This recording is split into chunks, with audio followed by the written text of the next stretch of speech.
It's my pleasure to introduce the next panel, which will be on virtual experience, real liberation, technologies for education and the arts, and we'll have three different perspectives on that.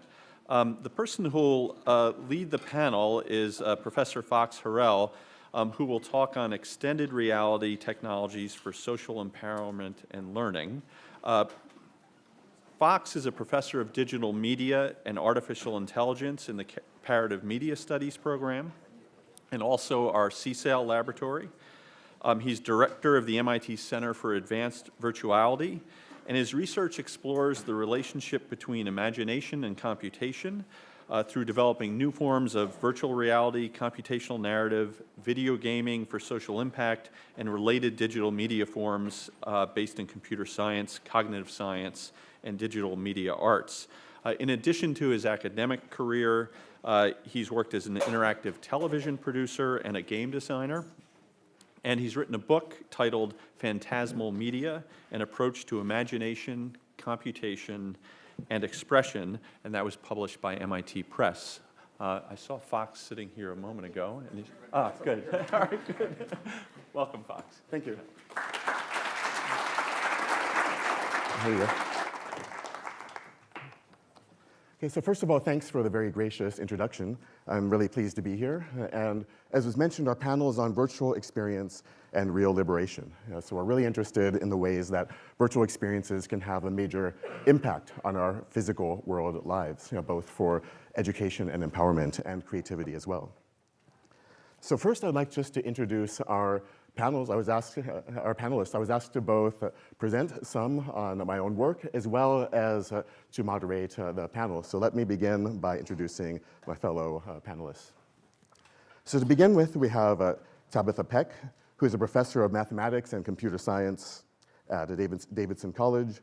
Her PhD was from the University of North Carolina at Chapel Hill. And she's worked in numerous types of fascinating virtual reality labs and conducted fascinating research at the Palo Alto Research Center and the Experimental Virtual Environments Laboratory for Neuroscience at the University of Barcelona. Her research has explored the psychological implications of fully immersive body swap illusions. And she's also looked at the implication of issues such as racism and stereotype threat and locomotion interfaces in virtual environments. She's also the associate editor for Presence, Teleoperators in Virtual Environments, and serves on the SIGGRAPH Education Committee. We also have Eran Egozy, who's a professor of practice here in music technology at MIT. He's an entrepreneur, a mathematician, a musician, and a technologist. He's co-founder and chief scientist of Harmonix Music Systems. Maybe an easier way to say this is that he's one of the founders of the revolutionary company that invented Guitar Hero, Rock Band, and Dance Central. These games have collectively resulted in sales in excess of $1 billion. Eran and his business partner, Alex Rogopoulos, were named in Times Magazine's Top 100 and Fortune Magazine's Top 40 Under 40. He's also an accomplished clarinetist as well, performing locally in the Boston area. And he also earned his degrees in electrical engineering and music from MIT, where he conducted research that explores combining music and technology at the Media Lab. Now back here at MIT, his research and teaching interests include interactive music systems, music information retrieval, and multimodal musical expression and engagement. So I look very much forward to engaging with my co-panelists in just a moment. So as I mentioned, I was also asked to tell you a little bit about my research here. And the topic I'll speak to you about today is extended reality technologies.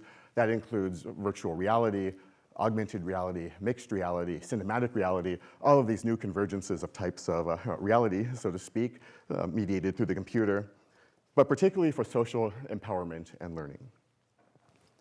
One of the things that I've done in this area recently that's been catalyzed under open learning here at MIT is launch this Center for Advanced Virtuality, which is a new center which called MIT Virtuality for short, which pioneers innovation with technologies of virtuality, including all of the ones I just mentioned, but also video games, social media, and most importantly, new forms that might be unanticipated by any of these platforms.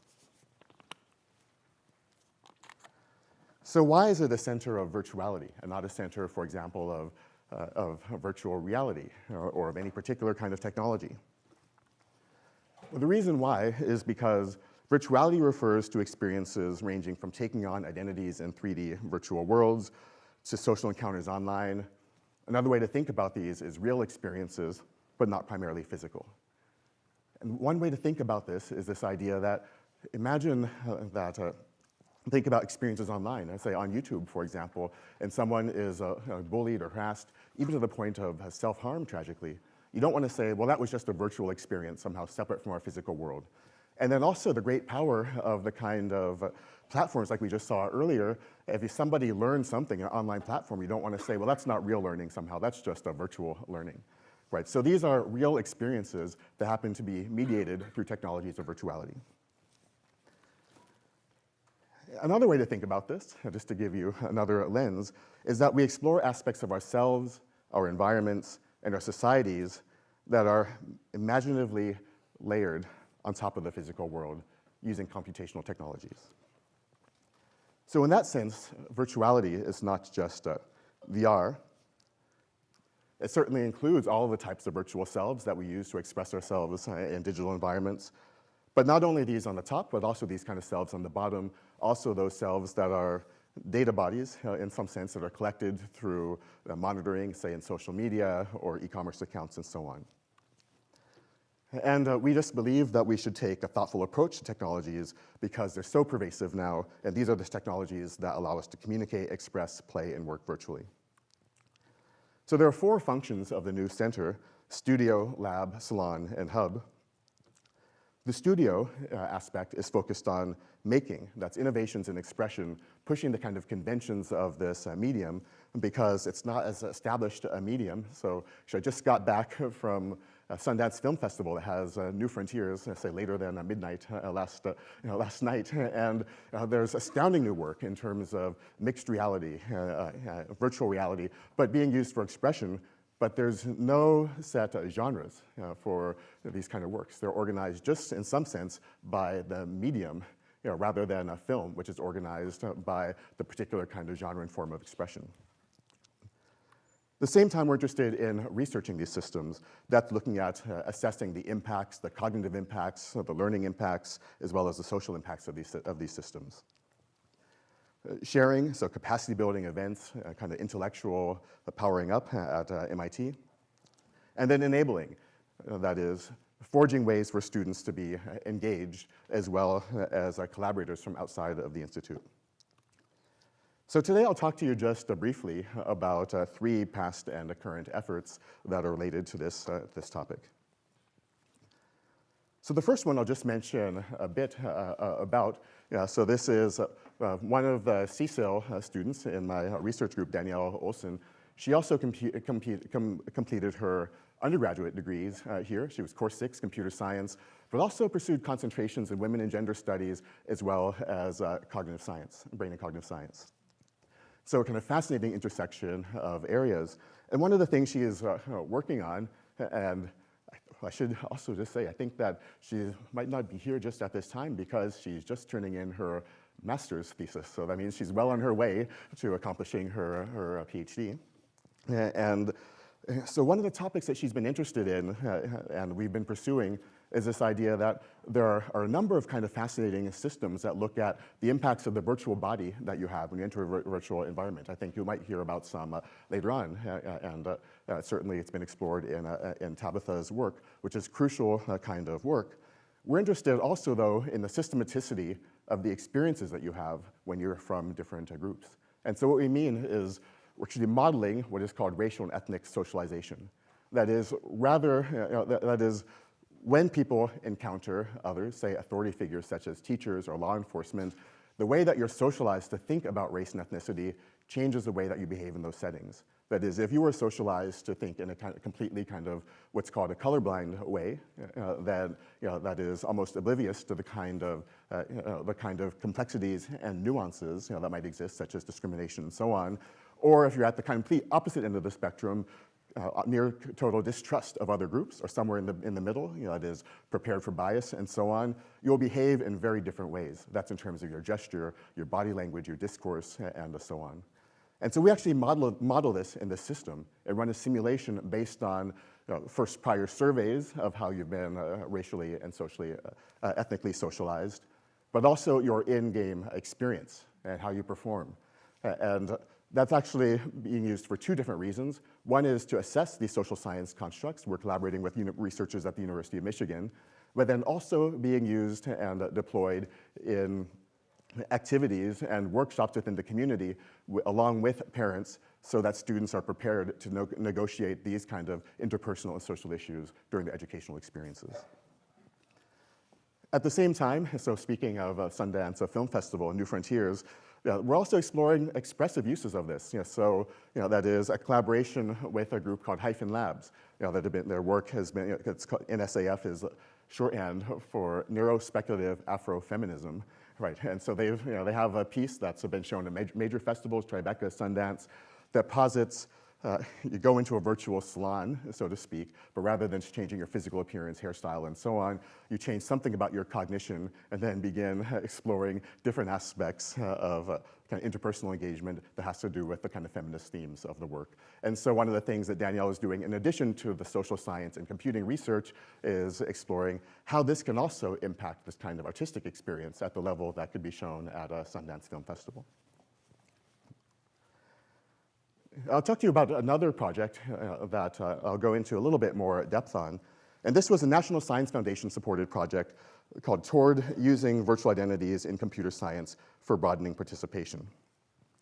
So the first thing that we did was build a computer science learning platform called MazeStar.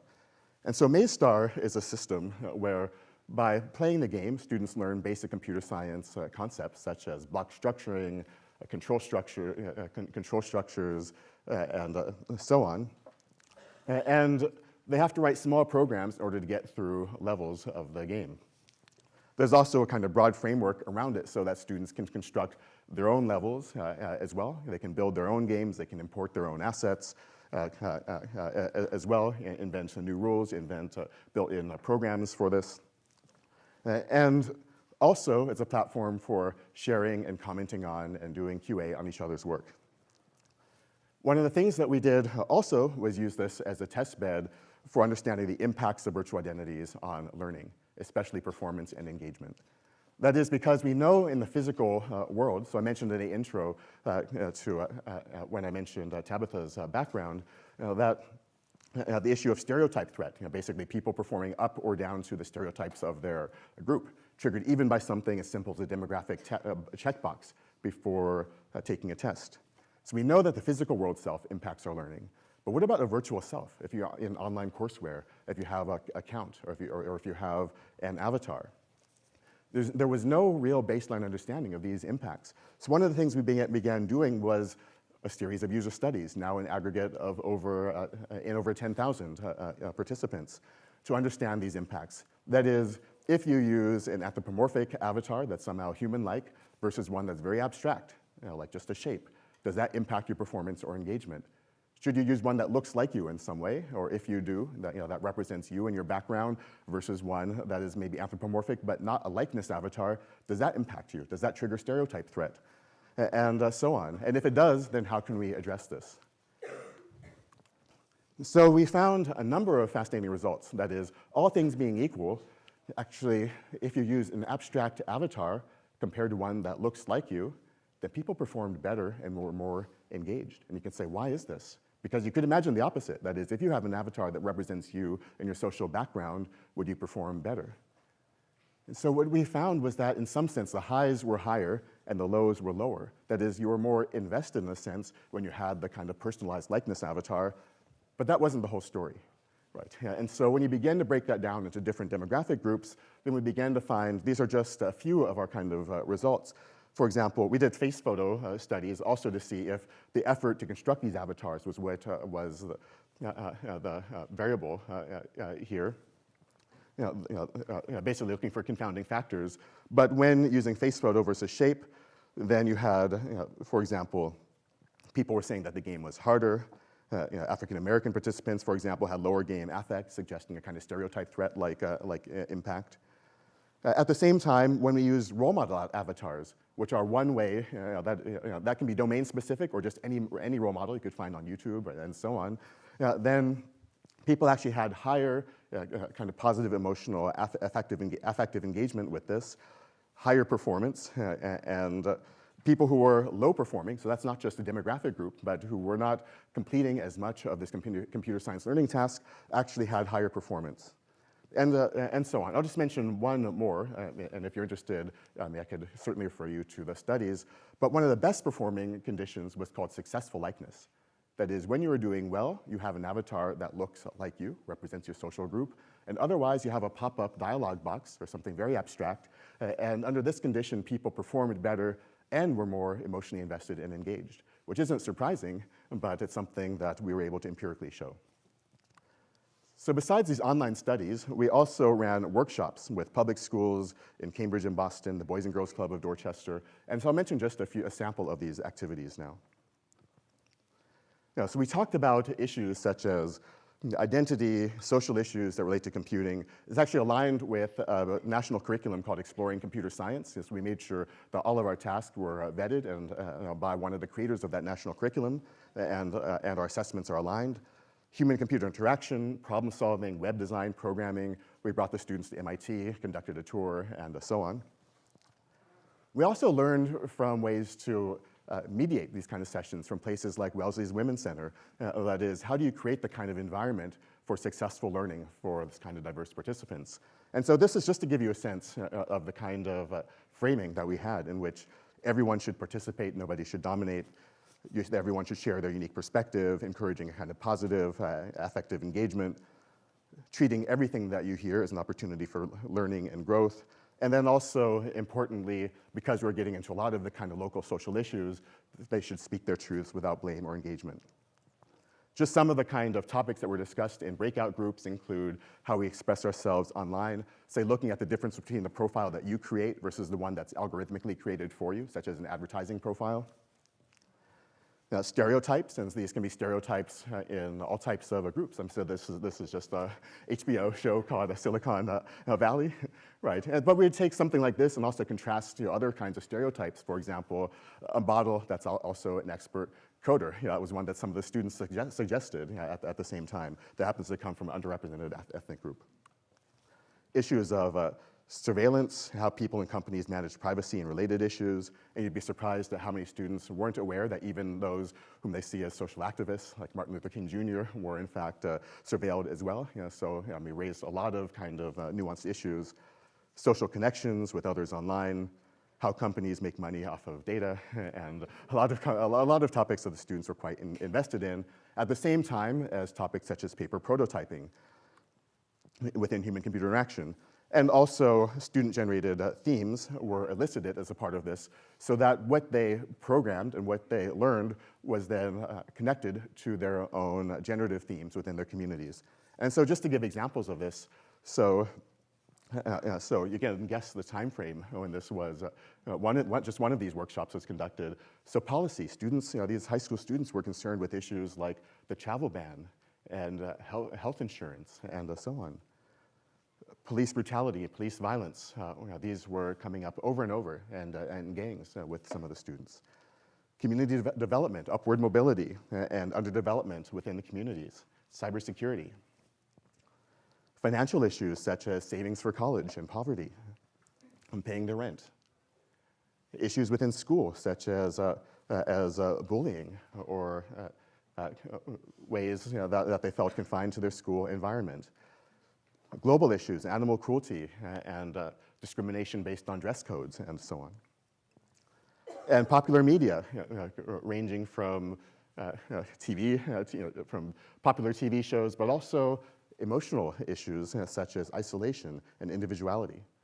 And so what we did was take these kind of themes and then, based on what they were interested, also connect them to work in computing that related to these themes, such as this Maps of Police Violence project that was created by a series of kind of data science activists.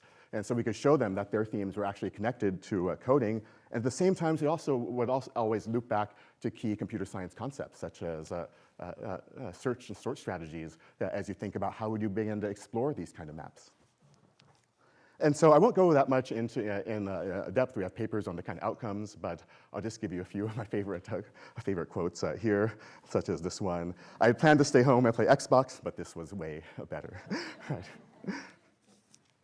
Right. We have also deployed this globally, so that it's not just within our local context, but so this is an example within Qatar, within Doha, where we actually created a new version that was customized with local artists for the region. Our curriculum is also available publicly, so if you're interested, then I can certainly be happy to share it with you. And then finally, I'll just mention one collaboration, which was a project directed by the war photojournalist Karim Ben Khelifa. And this was a virtual reality piece. It was shown at the MIT Museum, Tribeca Film Festival, and elsewhere. It won the Rose d'Or, which is something like the equivalent of the Emmy in Europe. And so Karim was the director of this. So I wrote a grant, brought him here. Actually was here with an open documentary lab, and then previously to that, over at Harvard as an Eman Fellow. Then I wrote a grant, brought him in as a visiting artist through the Center for Art, Science, and Technology. We collaborated. I was HCI producer on this virtual reality system that puts people into conversation with combatants from either side of different global conflicts, such as in Gaza, gangs of El Salvador, or within East Congo, and ask the combatants basic questions like, why do you fight? Have you killed before? What is peace for you? What is war for you? Where do you see yourself in 10 years? And the idea is that in the parallels between these, and we do a lot of pre-processing, pre-registration to understand which conflict are people closest to, which are people furthest from in terms of their personal experiences. We always end with the one that they're closest to, so they can begin to see these broader parallels. And the system, it's a VR environment. I mean, larger than from one side of this, a stage than the other, something like a ballroom in a hotel. And as you enter the space, you hear soldiers behind you walking into the space. They're calling you over, beckoning, they make eye contact, their body language is high fidelity. They were conducted by full body scans in the field, in Congo, in Gaza, and so on. In El Salvador, Karim is a war photojournalist. He's been in all these areas. And what we did was work to make them respond to proxies for your nervousness and bias. That is, your body language gave cues to the system to change things like staging, the kind of lighting within the environment, as well as the kind of epilogue. That is, if you've moved from nervous to less nervous, you might get something like being comfortable in the presence of the other is part of the path towards humanizing the other in the face of conflict, and so on. And so I'll conclude with just a brief trailer of the video, so you can get of the system, just so you can get a sense of what it looked like, and then move on to our next panelist. Let me make sure that the sound is coming out so you can hear it.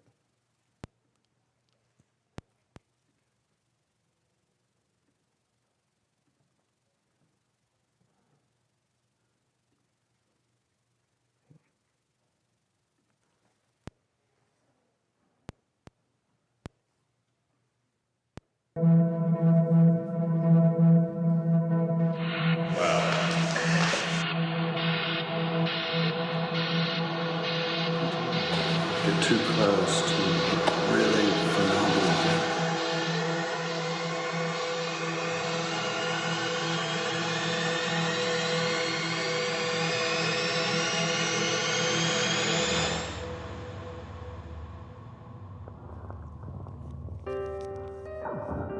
The enemy was born out of my frustration as a photojournalist and war correspondent. For almost 20 years, I have photographed conflicts and witnessed the consequences of huge geopolitical shifts.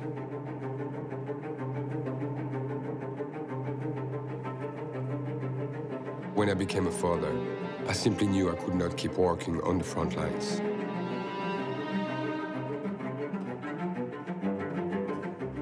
Yet, I was not done trying to understand wars.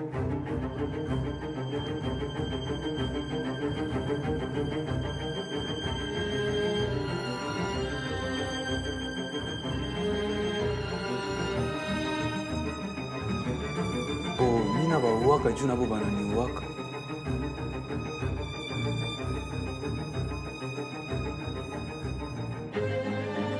My friends in Israel, when they know I'm heading for Gaza, can't help themselves but to wish me luck and to stay safe. They believe a lot of people in Gaza are irrational. Also, when I spend weeks working in Gaza and I'm about to return to Israel, my Palestinian friends are telling me the exact same thing. Be careful there.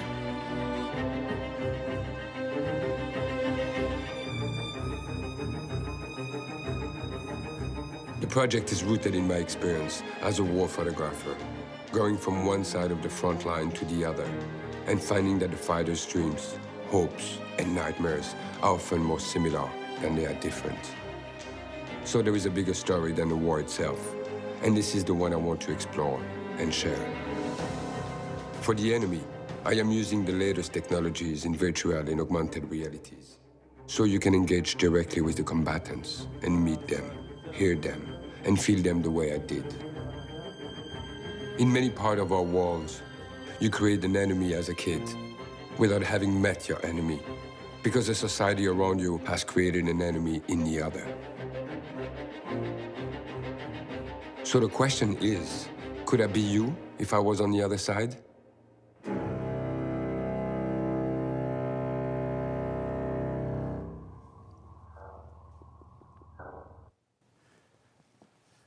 So this final question is also implemented within the system. That is, based on the trajectory of your nervousness and bias, at the end you see a virtual soldier that's in fact moving in mirror with you in a virtual mirror. And it's the idea that if you were raised like your enemy, in fact, you could be your enemy is a kind of final point of this, this system. And so instead, we need to think about ways we can begin to humanize the other to break these kind of cycles of conflict. So in conclusion, I'll just say that we feel within the Center for Advanced Virtuality, innovation in virtuality is crucial because everyone uses these technologies these days.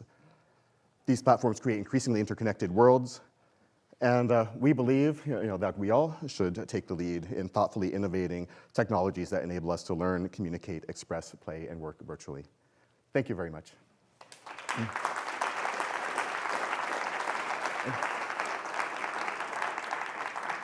Okay, and so rather than going into question and answer now, we'll do that collectively at the end, and Tabitha will come. Thank you. And you have all been sitting for a very long time. So while we're setting up, if you are able, I highly encourage you to stand up and move for 3 seconds and tell your neighbor what was the coolest thing you just saw in Fox's talk. All right, that was your break. I hope you enjoyed it. We are ready. So first, thank you for having me here. I'm thrilled to be here. I'm going to be talking about how to use virtual reality to combat implicit bias and stereotype threat and give you just a couple examples. But before that, we need some definitions. So I'm going to start with what is virtual reality. So here's a classic picture of virtual reality. For those of you who are like, yeah, VR, it's super new, it's super crazy, you can be looking at this picture going, wait a second. That is not from the past 2 years. This was actually late 90s, early 2000s. Does anyone know how old the head-mounted display is? That's the thing that you wear on your head. Anyone have a guess? Was that 20 years? 30? Higher. A little younger than that. 50. It is 51 years this year. 51 years. All right, so this is not new technology, yet we're just starting to really embrace it again. There's a history there. All right, so what is virtual reality? Let me define it for you. One, it must be a computer-generated 3D environment. So I have the example of the 3D environment over here on your right. So that's the picture of an environment. And that's what somebody's inside of when they're wearing this headset. It must be interactive. So you can't just passively watch it. The classic definition of virtual reality does not include 360 video. If you're passively watching it, it doesn't count. In this environment, you see that the user there is reaching her hand out. She's dropping a virtual ball.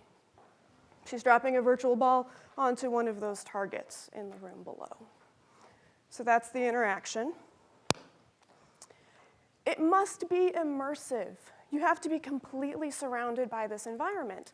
So it's not just looking at your phone. It can't just be watching a monitor or your TV. You have to be completely encased in it. Granted, your phone can count if you have your phone strapped to your head. That'll work. So you have to be completely immersed in it, no real world around you. And the last and most important part of the critical definition, the historical definition of virtual reality, is that it is head tracked. What that means is that when you turn your head in the virtual world, the world responds as if you're in the real world. So instead of my facing the front of the room, if I turn my head, the virtual world had better respond, and I am now seeing this side. So it actually knows where your head is. All right. So those are your definitions of that's your definition of virtual reality. I always love the question of, well, does it actually work? I think people now suddenly believe that, yeah, this thing actually works. People respond to it. And I pulled up this example because it is the classic example of VR working. It's actually the first example of VR really working. This is the UNC Pit demo. Excuse me. I'm battling a cold, so bear with me. And as you can see, the user here, she's standing on a platform, and that platform is lined up with, there's a platform in the virtual world, and she is standing on it, and she is looking down into a room below. Now, in this experiment, what ended up happening was that we actually found that people responded to the virtual world as they would at the real world. They were afraid of heights. Amazing. So what would happen is you would actually see an increase in heart rate as soon as people walked onto this platform. Not only would you see an increase in heart rate, but you would see responses. So I have run, I don't know how many people through this demo when I was a grad student, and that's what they made you do. I saw people who, you'd start in a kind of a pre-room, and when that door opened, they would freeze and would refuse to walk out. I saw people get on their hands and knees and crawl. That was always a good one. One of my favorites was, we had someone who was a skydiver, and she got out onto the platform, and she stood there, and she immediately took the pose to jump. So she was ready to jump off. She's like, yes, there's a pit there, I should jump. So people respond to this as if it were real. That's an important thing. What you see is what you think is true. Next definition. All right, so we know VR works, but I said I was going to be talking about bodies today. So virtual embodiment, you might not be able to tell, but that's me, yeah. So it's basically, it's this illusion that you feel like the body that's in the virtual world is yours, that you control it. And in this case, it's not just me looking at a game where I'm pushing some buttons and I see the whole body moving. It's that body, when I look down, it's me. And when I look in a mirror, I'm looking back at myself. So it's, this body is now mine. All right, so why do we care? What can you actually do with this thing? So one, you can actually start learning about human cognition. So that's one major area of research. That was kind of where all of this started, is so you can accept some other body as yours. That's weird. Why do we care? And so there's a whole area of, well, what are the limits of this? You can accept another body. How can we kind of find out how you actually perceive things? This experiment here that I'm showing you is called the long arm experiment. And so basically it was finding that people will actually accept an arm as their own, even up to 3 times its length. And they're like, yep, that's my arm. No, I've got no concerns with this. Okay, so that's interesting. Another thing is that you can actually take on the perspective of different people, which is a really interesting piece. So it's literally putting on someone else's shoes. So I kind of have two examples of this. The middle one here, this is actually looking at abusers, so people who were verbally abusive to their partners, and actually taking on the role of the partner, and then having an avatar come in and verbally abuse them. And then the last one is the one that I'll talk about today, and that's race. So what happens if we actually go ahead and virtually change your race? Does it affect you in any way? So I have a BBC video on the race one.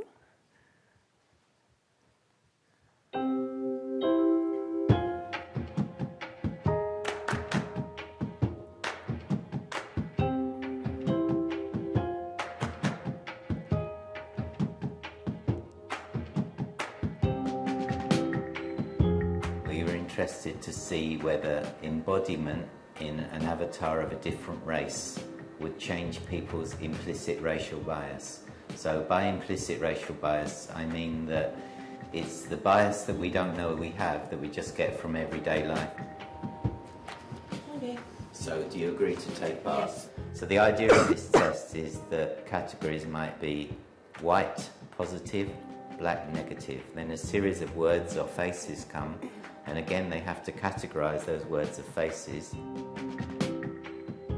If you have an implicit racial bias, it's much easier and therefore faster to classify white positive words and black negative words than the other way around.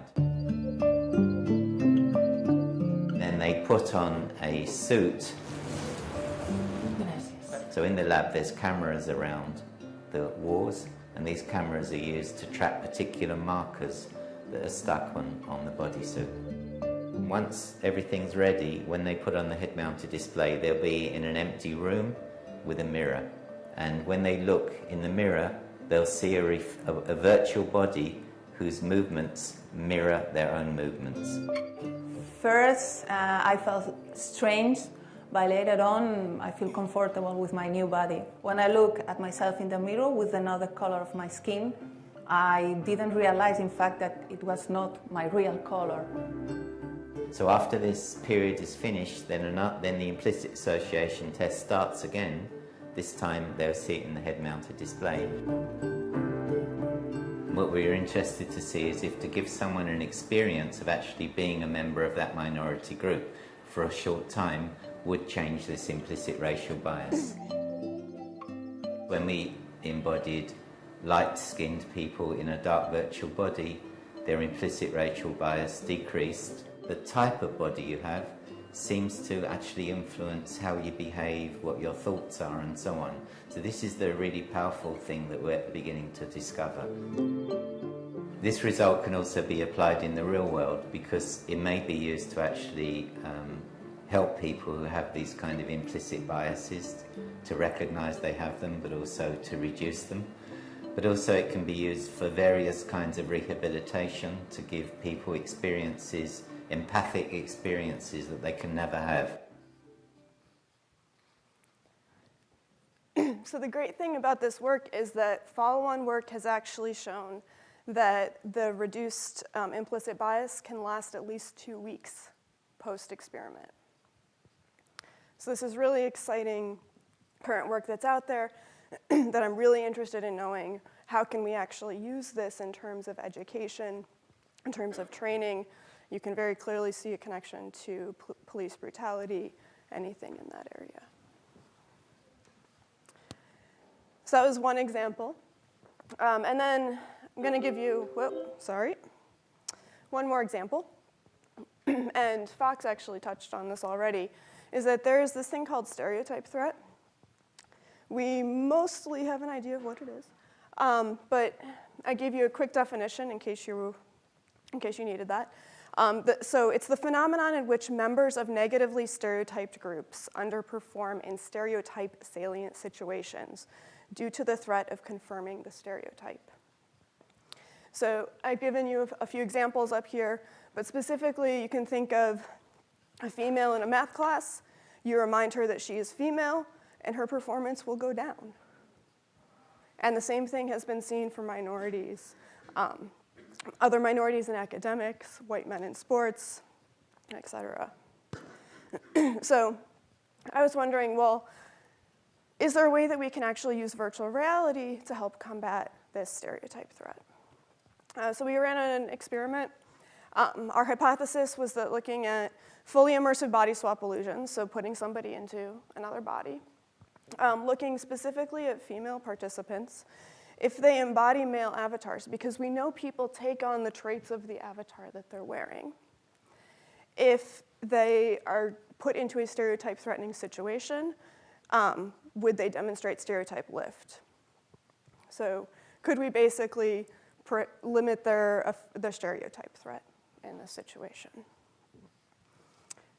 So here's kind of what the embodiment phase looks like. This is a pretty quick video, no sound. So you take females, you put them in, they'd be wearing a male avatar. They go ahead, they look around, they can actually move their hands, they can control the avatar. They look in mirrors, they see themselves looking back at themselves, et cetera.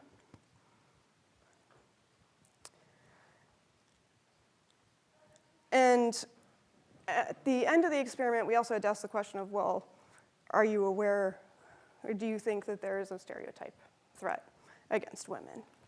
And 90% of our participants said yeah, said hi. A few of them were neutral. Only 2 were below neutral. But the really promising thing is that for our results, I guess the first part isn't promising. So we had, is a full design, we had females and female avatars. If they were threatened, non-threatened, we saw standard stereotype threat situations. So performance was automatically reduced in participants that were in the threatened situation. For those of you who are at all concerned about what this threatening situation was, it was the statement, the test you're about to take has been shown to have gender differences.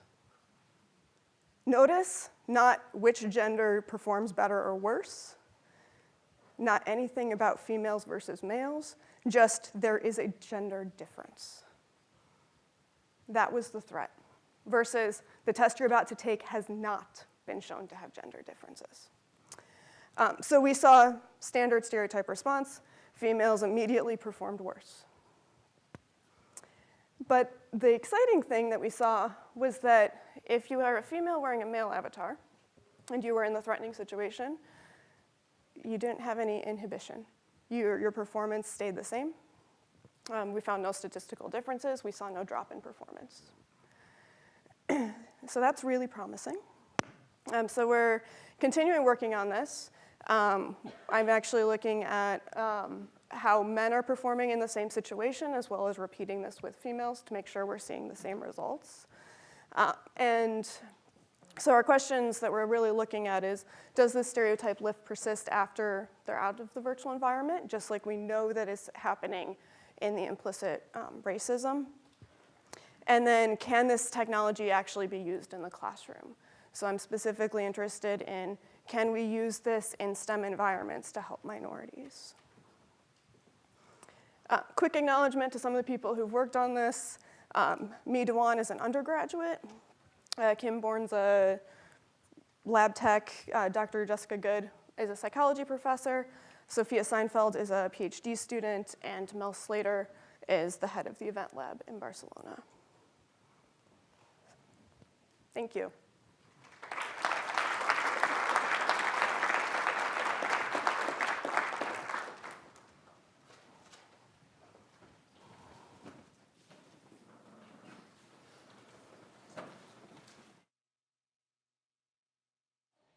Hey. Hi, everyone. Okay.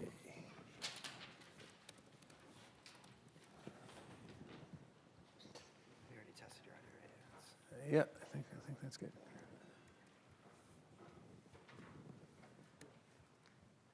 Okay. Right. Hello? Are we good? Okay, hi. Bringing the joy of music making to non-musicians. It's a slightly lighter topic, but still, one of the interesting things I've found in kind of looking at this is also having to do with a sense of self, kind of in the same way that Tabitha was just talking about. Do you view yourself as a musician or not? I'll give you, you heard a little bit about me, a little background, but just to, that's me in 1983. I play clarinet. That's my brother doing a photobomb.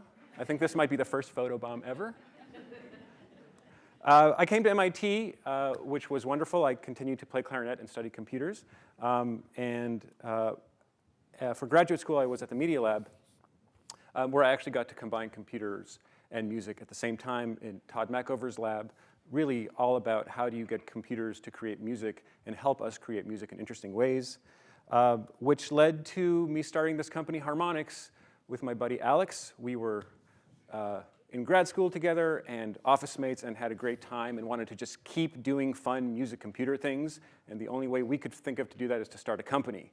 So that's what we did. No one else would hire us, so we hired ourselves. I was at Harmonix for 20 years, which is a long time. We made games. You might have heard of some of them, like The Axe. Okay, maybe not. How about this? Frequency? Anyone? No? Yes? Okay, a couple of people have heard of Amplitude, Karaoke Revolution, Guitar Hero. Oh, you've heard of that one, okay. We also made Rock Band and the Beatles Rock Band and all kinds of rock bands and Dance Central and this game called Fantasia, which we worked with Disney, which was amazing and did not sell that well, but that's okay. I was still psyched to work on it. And all that kind of led me back full circle to MIT again. So here I am as a professor, that's me teaching. I'm wearing the same shirt. And there's waveforms coming out of my brain.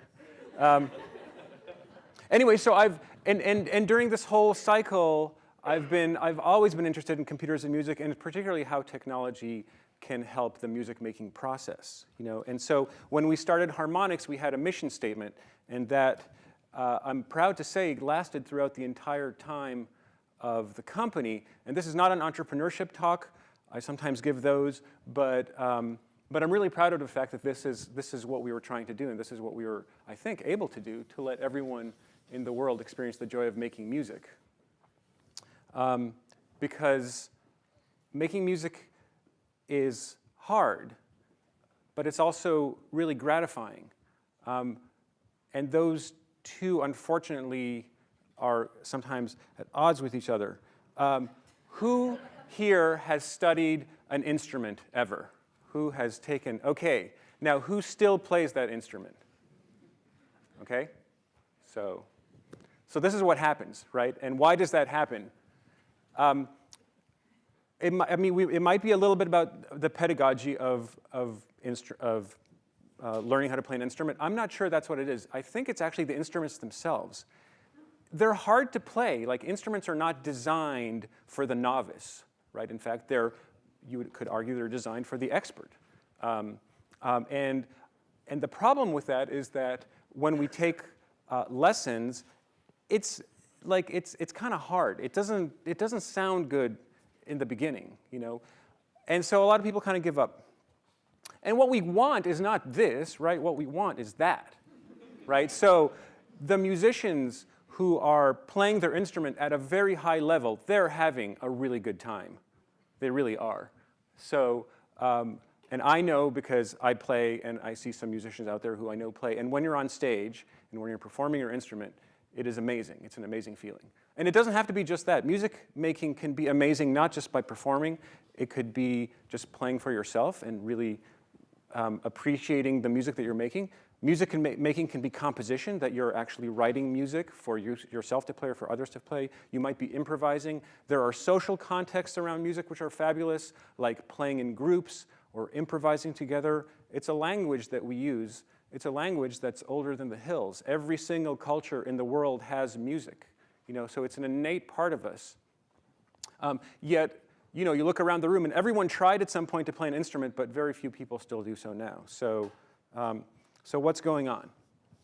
Okay, here's a little not particularly scientific graph, but let's take an example of what happens when you try to learn to play, I don't know, violin. Okay, so the time it takes to achieve even reasonable mastery on the violin is very long. It is an instrument that is just notoriously hard. You give someone a violin, they haven't played it before, oh my God, it's going to sound terrible. There's no frets. I have no idea where to put my fingers and what pitches to play, and it's going to be out of tune for many, many years. And the bow is hard to do. The whole thing is, it's a nightmare. Eventually it sounds good, but only after you've played for a very long time. Okay, the piano is a little bit better. Now, what I'm showing here is level of mastery of the instrument, or amount of time you have to practice versus how good the thing is going to sound. So on piano, at least, you can approach it, even if you've never touched one before. You can go and push a key, and at least that note will be in tune. Well, presuming the piano's in tune. But let's presume that. Okay, so now it still takes a while to master, but at least it's a slightly better instrument for novices, which is why a lot of people actually start off playing piano. Nonetheless, it still takes a long time to sound good at it. Now, the ceiling on these instruments is very high. You know, you can, I don't know if the curve really flattens out or keeps going. It depends on how much time you keep going. But, right, amazing music can be produced by these instruments. Here's another example. No offense to the kazoo players in the house. The nice thing about the kazoo is that it doesn't take very long to master. Then again, there's not a lot you can do with it. I would argue that the quality of musical output of the kazoo is not as high by any stretch of the imagination. But the good thing about it is that, right, you get to peak early. You get to be good at it very early on. Okay, so, and so the issue is this, right? You have to spend a long time before the thing sounds good enough so that you can enjoy yourself. And so what we really want is a different kind of instrument. Can we create an instrument that maybe has this kind of curve, this kind of learning curve? You know, where you can you can start sounding good much sooner and get that gratification, that intrinsic reward that you get of playing an instrument. Not the extrinsic reward, which is that your parents are giving you more allowance to take piano lessons, right? We want you to feel good inside playing this instrument. So can we do that? And so one of the things that occurred to us as I was originally at MIT and at the Media Lab is, you know, we can use technology to try to do that, to try to create instruments that might be more like that. Here's another way of looking at it. I have here for you two instruments. There is a keyboard, a piano, and an MP3 player. They are both very good at creating music. One has 88 buttons, another has 1 button. Okay? So clearly there's a difference in the sort of the simplicity of one versus the complexity of the other, just due to the number of buttons you have on this thing and what you're trying to do with it. As a result, the time to achieve mastery on each one of these is very different, right? For the MP3 player, hey, I push the button, I've achieved mastery. Maybe I can push it a few different times to get a few different songs. On the piano, of course, it's much harder, right? So did I just create an instrument that is really easy to master that sounds great? Well, no, right? Not exactly, because why? Well, because the instrument to the left has relatively little musical agency. I can't really do with it something creative. I mean, I suppose I could create a playlist. Maybe that's a little creative, but that's about it, right? I can start and stop it. As opposed to over there where I can play Beethoven piano sonatas. Well, I can't personally, but you get the idea, right? So it's not just about making an instrument that you can learn more quickly. It's also about giving that instrument capabilities that give you some kind of musical agency or give you a sense that you're in control to some degree. Okay, so now we come to the axe. This is a product that we tried making at Harmonix. Well, we did make it at Harmonix. We sold it. It did not sell very well. I think we sold about 200 copies last I checked. It was like in 1997 or so. But what this thing did was it allowed you to play an instrument, an electronic instrument, that you got to control. And the learning curve was maybe about 10 to 15 minutes.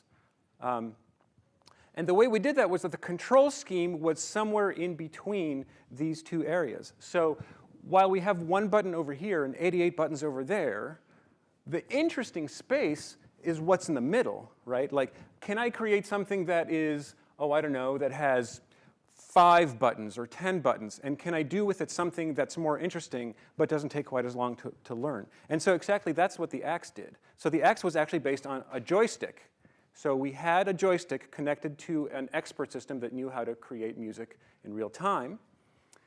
And the joystick had the following controls. You could move it left and right or up and down. If you moved it left and right, notes would generate, and they would be either low notes or high notes.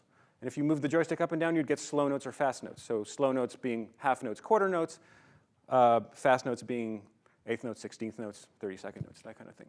And a button to play to just kind of get the notes going, and a few other controls. Okay, so not one control, maybe about 3 or 4, 2 continuous axes of a couple of discrete axes of control. I have a demo of this thing, which I will attempt to show. Is it going to work? Let's see.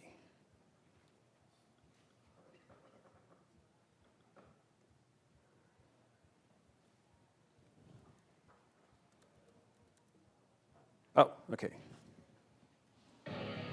Hey, it's working.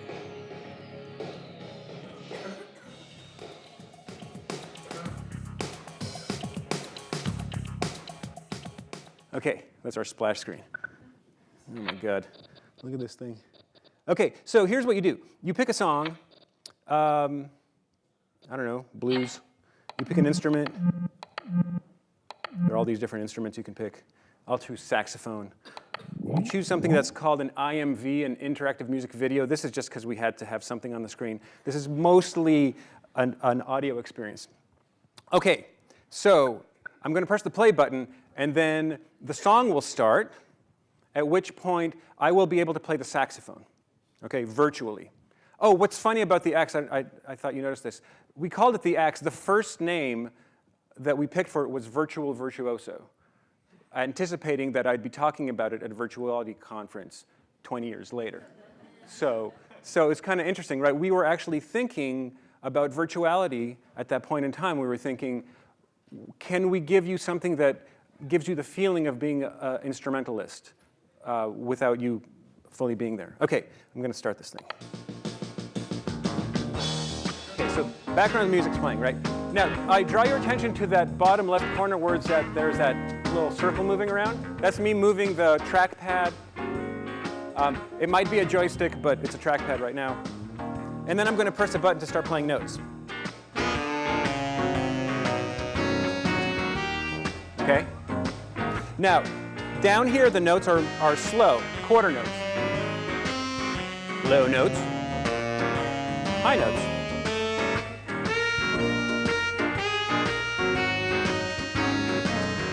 Okay, and then up here I have fast notes.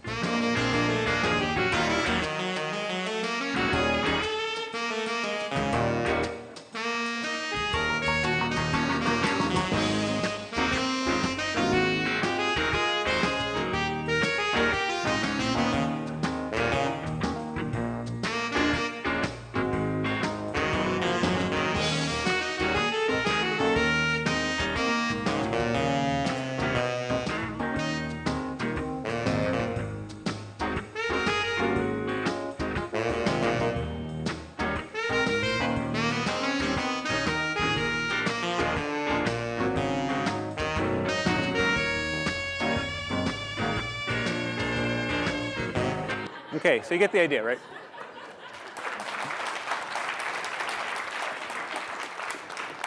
Full disclosure, I don't actually play saxophone in real life. And so the idea behind this thing is, are we up? Yeah. So the idea behind this thing is, hey, I can kind of get a sense of what it's like to play an instrument or to improvise. You know, it takes care of all the details for you. It knows about the chord changes and the rhythms that are appropriate for that style. It knows what saxophones are supposed to sound like. There'll be little influences and grace notes and things like that that are appropriate for that particular instrument that you picked. But you get to feel like what it's like to play solos. You think in terms of shapes. So like, for example, when John Coltrane is playing, you know, and I think it's probably pretty reasonable facsimile of what I just had, right? Not really, no. But still, when any improvising musician is playing, they're not thinking G sharp, A, oh, now we should do a quarter note on B flat. You know, they don't do that. All of that stuff is built into their muscle memory, and they are able to think in higher levels. And so the idea with this is, let's get rid of all the annoying stuff down here, the thing that takes years and years of mastery, which is how to get your fingers to move it the right, in a very precise way, and bounce you up all the way to the high level, which is I'm thinking about shapes, and I'm thinking about phrases, and you know, how do I react to the music that I'm hearing, that kind of thing. Unfortunately, like I said, this did not end up selling very well. If it was today and the day of the internet, maybe we would have been able to do something with it, but like I said, this is not the startup story. I can tell you all about why that happened at another talk.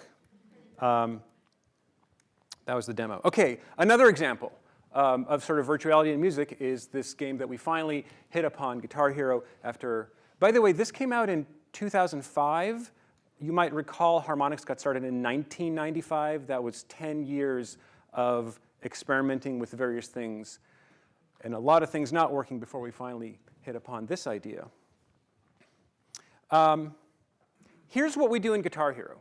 We have the same goal of making you feel like you're sounding awesome from the very beginning, right? That's the thing that really works about it. What also works about it is that you're holding this plastic guitar, which is kind of crazy because it looks like a guitar. It's not a guitar, it's a game controller. It costs a lot of money. Still, people bought it, and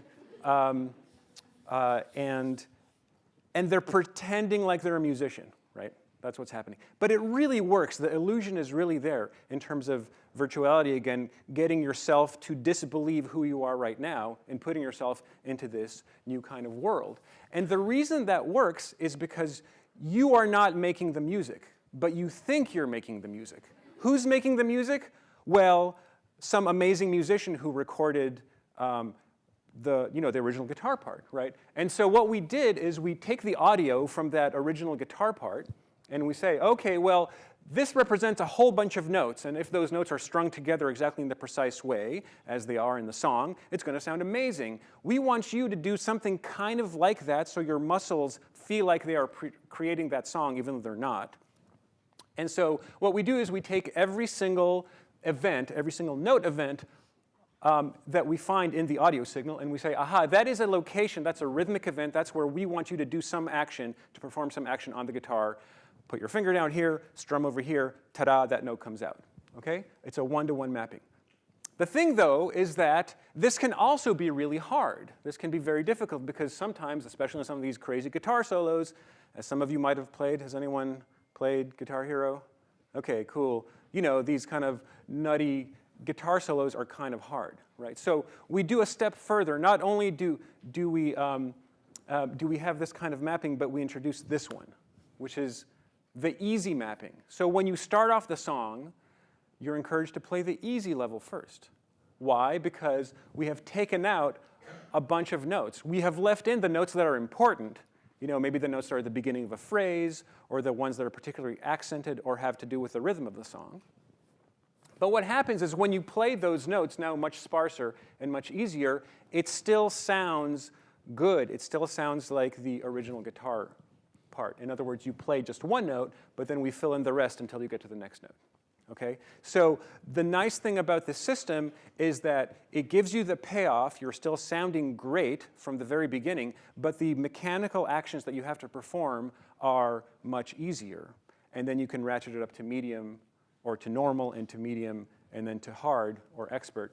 And at expert, you really are playing, not really playing every note, but at least doing a physical gesture on every note of the original song. And just in case you haven't seen some of this, here's a video of, okay, so, right, this is from Guitar Hero 3, Through the Fire and the Flames by Dragon Force. Yeah? Has anyone seen this? Okay. What you're about to see now is the easy version. This is the easy level. Click.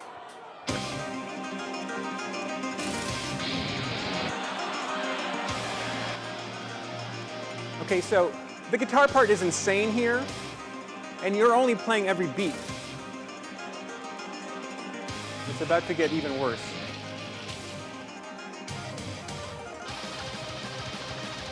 Okay? So, guys, you know, whoever recorded this on YouTube is doing pretty well. Okay, so then here's the next one. Now, so what people have done on YouTube is, just to prove that they're actually playing the part, they record themselves with a video camera, and they also, there's this, if they're really stylish, they will do a video composite of the game screen on top of them playing, okay? So this is that very same song, but this is on expert.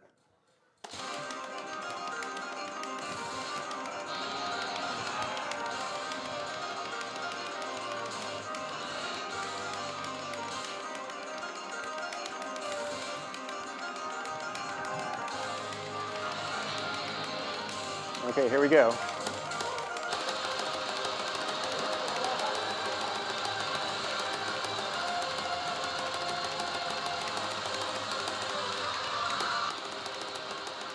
So you got to wonder how much time this kid put in. All right, so, hey, I mean, God love him. There's that a lot of hours went into this. And then you start thinking, well, he could have just learned how to play real guitar. And that's actually true. And one of the heartening things that we found out when we put this game out after a couple of years is that we were talking to guitar teachers, and we found out that they were seeing a dramatic uptick in people signing up for guitar lessons, right? Because they were playing this game, which is exactly what we wanted to see. You know, because what it means is that people are seeing the payoff earlier. They're seeing, like, oh, I see. If I put the time in on a real instrument, I can eventually get there. You know, this is sort of giving you a virtual sense of what it might be like. So it was very satisfying, even though I think we give a lot of people carpal tunnel. So then I moved back to MIT about 3 or 4 years ago. Back in the music department where I'm now teaching. And I'm still interested in this question of how do we use technology to make people's musical lives richer. And like was referred to earlier today, like Poe was talking about, we all have these in our pockets, which have incredible computational power. And these things can become instruments. In fact, they don't have great speakers, but they can play a decent amount of sound out. And so there you can kind of create an analogy between this and what if this were actually an instrument. Okay, so there's apps on your phone, and you can use them to make bleeps and bloops or make different kind of sounds if you'd like, to various extents. So that's cool. And then the next thing I was thinking, well, what about this? So what if there's a whole crowd of people, and they all have their cell phones? Is that a little bit like a whole crowd of musicians who have their instruments? And so could we take that analogy a little further and say that a whole bunch of people with cell phones is kind of like an orchestra? Or can we make you out here in the audience feel what it's like to be in an orchestra? So I know what it's like to be in an orchestra. It's amazing. You're in this musical environment, and everyone's focused on all going and creating the same thing. And you come together, and whether you're rehearsing or performing it, it's an amazing experience. So who here has played in an orchestra? Oh, good, okay, a couple of you, but some of you haven't. And so we're going to create an orchestra right now out of our cell phones. And so this is how we're going to do it. I'm just going to go to this web. We're done with this PowerPoint. Great. Okay. So take out your phones. Everyone take out your cell phones.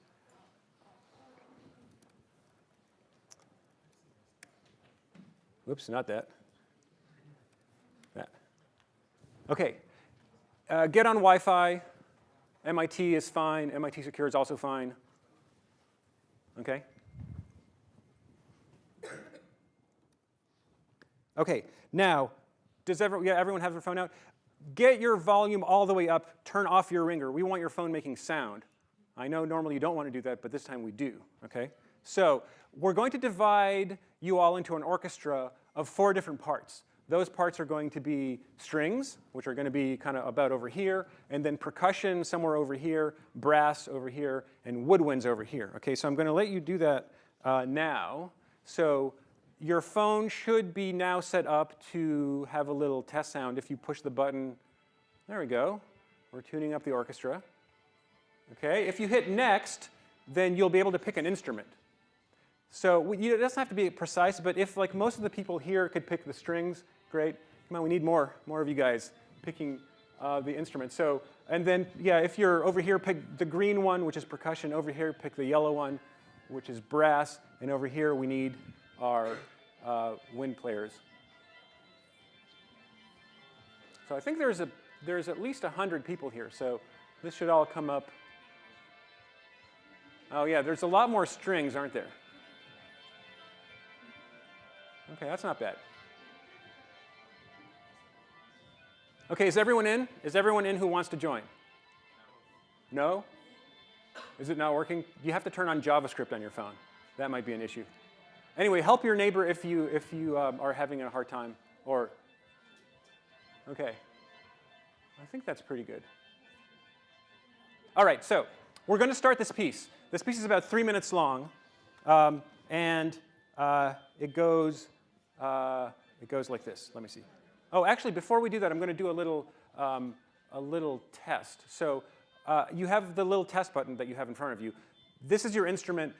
I had to create the instrument that was basically the simplest instrument I could think of in the world. So it really, literally is, speaking of buttons, an instrument with one button, right? You push the button and you hold it to play your instrument. So here's my conductor's baton. OK, this group over here, which is the winds, if it could get your attention and press your button now. OK, great. That sounds awesome. OK, and now next is the brass. OK, good, good, good, good. OK, and then we'll have the percussion. OK, glockenspiels, marimbas, great. And now the strings. OK, very good, good, good, good. OK, thank you. Actually, second violins, you're a little flat. OK, here's the piece. Now, what you see here is a white line. And what you will see, remember your color, right? Blue, yellow, green, red. You will see a bar coming down the screen. And that bar is going to represent your color. When that bar hits the white line, you press the button. OK? When the bar disappears, you let go of the button. Those are your instructions. All right?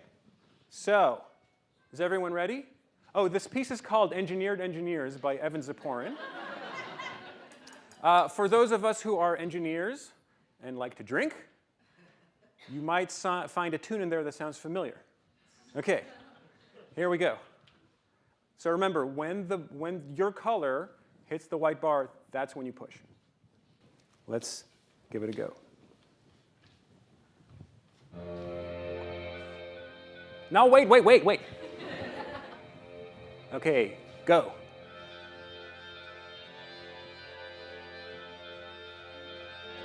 OK, brass. Percussion.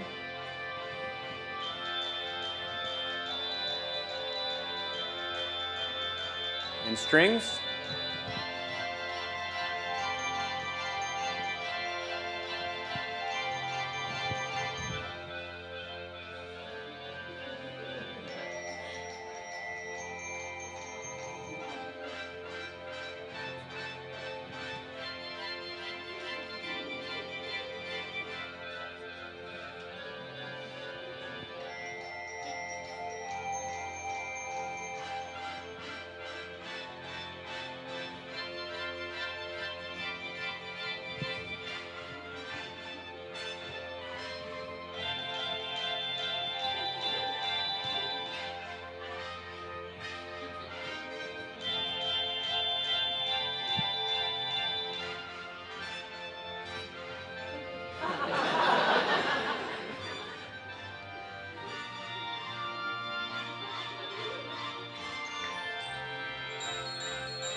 Thank you. You sounded lovely.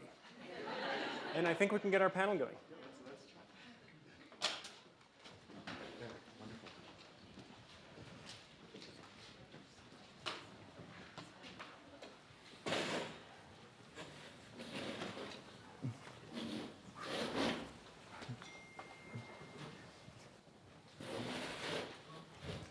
First, what an honor to be on a panel with such esteemed and accomplished interlocutors.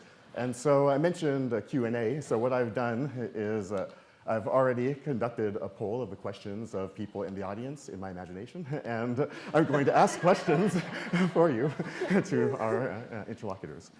Yeah, so the first one is, one of the themes that has come up is this idea of walking in other shoes. And I think both of you touched upon this. And one of the things it makes me think of is this literary story by Jorge Luis Borges called On the Exactitude of Science, in which there's a civilization that ends up focusing on cartography, and they create maps finally that have mile-to-mile correspondence to the physical world. That is, when you want to get close enough to something, then you have to basically recreate that thing. And so the idea and the connection here is, when you want to create the fidelity of the experience of being a member of another racial or ethnic group or a musician, kind of how close do we have to, can we go with that? And when you think about issues like physical experience and experience over time, then how does that, what do you think in terms of your own work are the kind of limits that we can with which we can approach that idea of sort of truly walking in another's shoes, and you think about these full dimensions, short of recreating an entire person's entire experience, like this Jorge Luis Borges story. Should I go first? Go for it.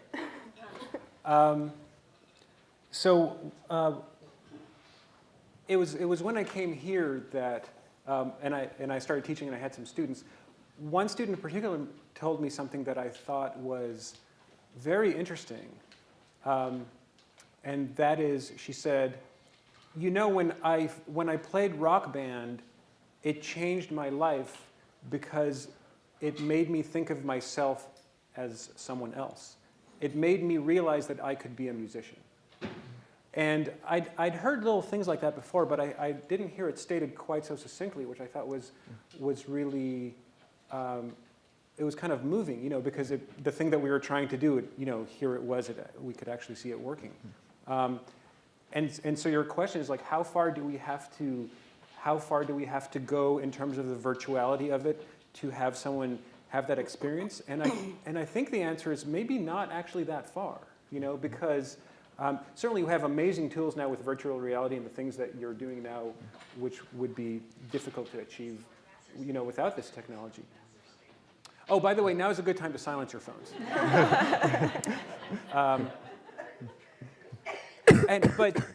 But when we created this game that it was a bit more of a step up in virtuality in terms of making you feel like you're part of the experience, right? I mean, there's video games. Video games kind of do that anyway, right? But what do you have? You're holding a controller. So already that's an abstraction away from the physical thing that you're doing. And maybe that's good or maybe that's bad. And with us, we essentially just introduced this guitar that you get to hold, and that made a huge difference. But it's not an enormous amount of technology that we're adding to this.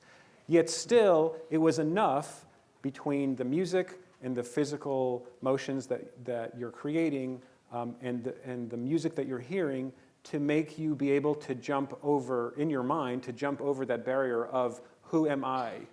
Oh, I never thought of myself as a musician, to, oh, I could be a musician, or I feel like what it's like to be a musician. On the virtual reality side, the answer is you don't have to be that precise on the fidelity. Just with vision alone, even, so if you're coming to my workshop later today, I'm going to induce embodiment illusions with just a fake rubber hand. Yeah, they're in my bag right now. So you don't need all that much. You don't need that much technology. The technology can enhance the illusions, especially if you're talking about changing race or putting people into very specific situations that you want them to understand.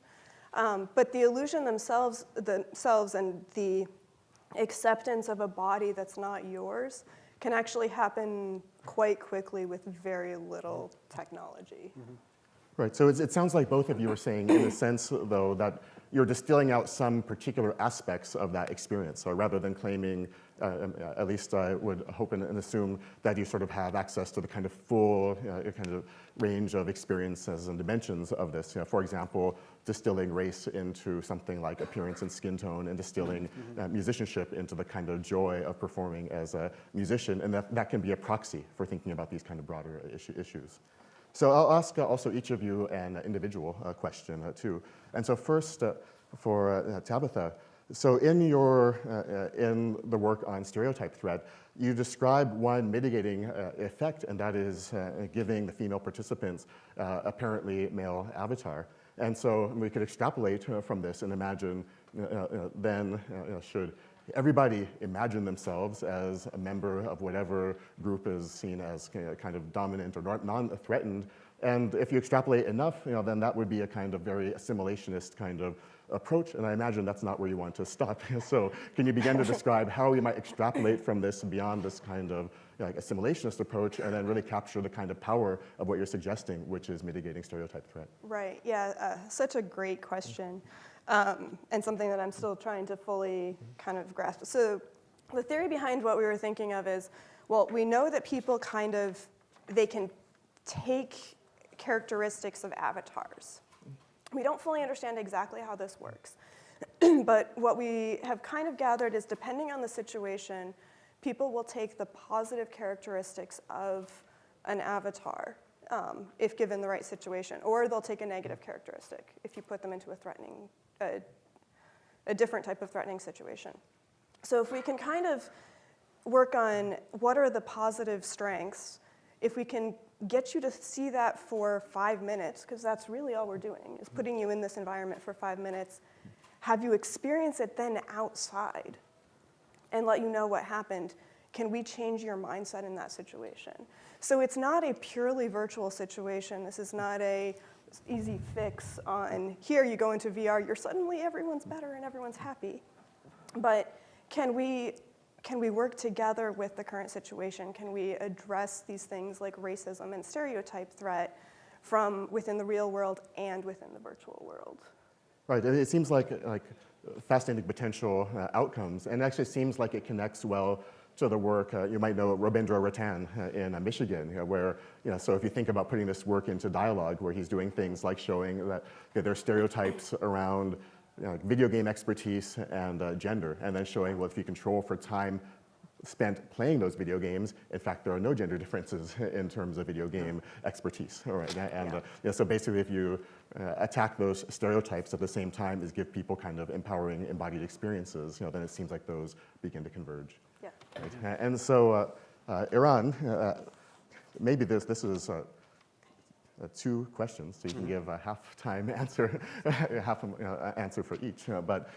So the first one is, could you also imagine a system that helps to expand the joys in listening, so that people can begin to recognize, say, a counterpoint in a Bach, but also begin to appreciate, so I mentioned in my PhD program, I was at UC San Diego, which has a very experimental music department that people like to refer to sometimes as the moniker UCLSD rather than UCSD, just because it was so experimental. And so also you think about ways that people could begin to also appreciate the variety of kind of timbre and experimental approaches and unconventional listening as well. Mm-hmm.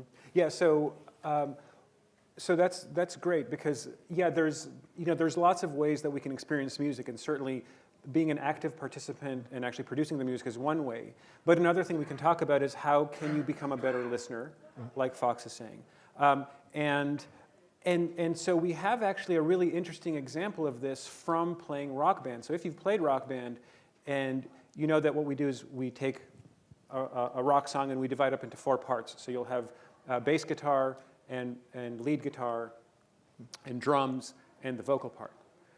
Okay, so that's great. But then what we've done is to make those parts come alive, we actually go to the original multi-track recording of the band where they recorded those tracks separately and then use that as the source material for the music. And so what happens is when you are playing a particular part in a band, you are much more focused on how that part fits in with the rest of the group. And so this wonderful thing happened to me as I was working on the Beatles game, which is that you listen to the bass line of Paul McCartney playing, and usually the bass line is not something that you really think about when you are listening to rock music, right? But actually, the guy was a genius. Like, you listen to how he played the bass and how that moved the song along and what contours he was using in order to support the rest of the band, and it's truly genius. And this was also kind of an unintended consequence, you know. But when you put people in a situation where they are confronted with the music in a more direct way or in a more visceral way than just kind of like listening to the headphones while doing homework, right? If you are presented the music by ways where you can visually see what's going on, where your actions, your physical actions correspond to what's happening with the music, that alone is enough to make you understand the music more deeply. And it was really fascinating to see. So I think one of the things we did when we put Rock Band out there is not just like, hey, it's fun playing a rock band, but we actually gave people an education in rock music and how that music is put together. And of course, you can imagine doing that for other genres of music as well. You know. All right, thank you. And so I'll have just the one follow-up that I mentioned, then we'll conclude for parody with one more question for Tabitha. And so the follow-up is, well, I can start just with one hyphenated word, which is auto-tune, depending on how you write it. And so when you think about that spectrum that you mentioned, an auto-tune is somewhere in the middle. That is, sometimes people much malign this kind of technology of auto-tune, and one of the reasons might be presumably because it takes away the pleasure that we get when we think that someone has put in the time to become a virtuoso. Can we appreciate the experience of witnessing virtuosity? And so can you relate your systems to the experience of just appreciating the virtuosity of the person that put in those hours of practice in order to accomplish something? Yeah, well, I mean, this is why we go hear live music. Right. You know, this wonderful and terrible thing happened with recorded music technology, which is that on the one hand, it made it very accessible to everyone, which is great. And on the sort of the sad thing that happened is that it kept raising the standard for what we accept as good music or virtuosity to the point where people have to use auto-tune, or else we think that, you know, this is not high quality enough. And of course, maybe they could practice a little bit more, you know. But you know, but I think people do appreciate virtuosity, and you can tell because live music is alive and thriving, right? And also, if you suspect that someone is lip syncing, or maybe if you know it, it really takes away from the experience, you know. So there's something about going to a concert, seeing it happen in live, where you know that you're seeing the real thing. And I think that's the non-virtuality part of it. That's the sort of the real part of it that is just so important to us. And as much as we're all investing in virtuality technologies, you know, it's important to keep your sight on what the actual sort of real experience we want to have, which I think are real experiences where we get to see real people doing what they do best. Thank you so much. And the final question is, so in your work, Tabitha, there was some extremely powerful work where you showed impacts of experiences of virtuality, even on some of the harrowing kind of issues of our time, like domestic violence and so on. And so can you just begin to give some kind of examples from your own work of what are some of the, and the idea is that is posited as a kind of transformative experience, so that people might even introspect and change their experience as they relate to one another and not perpetuate this kind of crimes. And so can you give some examples of the kind of transformations that you've seen in your own work, that suggests the kind of power to address these kind of social ills? Because I think that was something really amazing that you suggested and demonstrated in some of this work. Right. Yeah, so there are so many different things that you can do, so it depends on kind of the environment, but specifically the domestic violence one. So I was in the lab when the first abuser was brought in to try the test system. And that was a very powerful day. The abuser broke down. So it was people who were, I guess, arrested. I'm not sure of this exactly, but my understanding is people who had been arrested as domestic violence abusers and had decided to go through rehabilitation. So they had made that choice. And they came into the lab with their psychologist. So they came in with somebody who was there to help them. And so the first person who came in, he broke down into tears and said, "That is the most powerful thing I've ever experienced." And he had been going through rehab where he had just been trying to imagine what it was like and hadn't fully experienced it. And so that was the turning point for him. And his therapist had said that from that day on, she saw an immediate change in his attitudes. Right, so incredibly powerful. And I think one thing that you really highlighted is that it's not just the VR system itself, but this is entire ecology. That is the will to change, to engage in treatment, the kind of people that are around the facilitation, the role of survivors in helping to construct this narrative, and that entire ecology, along with the technology, can play a major kind of transformative role. And I think that's extremely powerful and an extremely powerful note to end this session on. So, thank you both.